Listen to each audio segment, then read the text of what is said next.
Africa, but an eight-bodied figure with new skin. High risk, high reward, they say. Discarded tires, after simple processing, yield pure heavy oil. But the refining process is tough. How much would you need to earn monthly to work here? Workers are busy loading tires into the furnace, dust covering them except for their teeth. The furnace is large, so they crawl inside to load more tires. The dust suggests a few years here could lead to retirement. Tire oil refining exists here too, but with more advanced equipment. Here, the focus is on oil yield, not much else. Segment 2. After loading, the heavy hatch closes slowly. Despite harsh conditions, workers say the pay is decent locally. Just half a year of work can build wealth, so most workers are young. They use traditional wood burning for heating. Workers fill the furnace with wood, sometimes crawling inside to load it.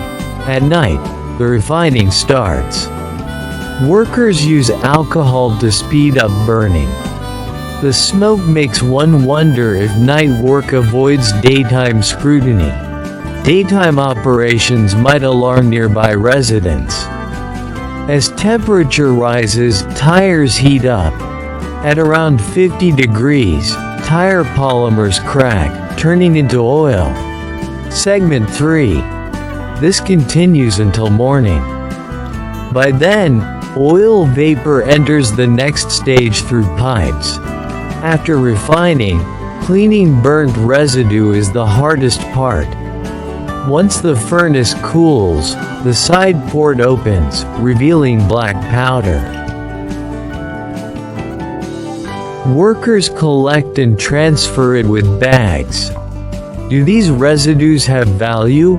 Experts might know after.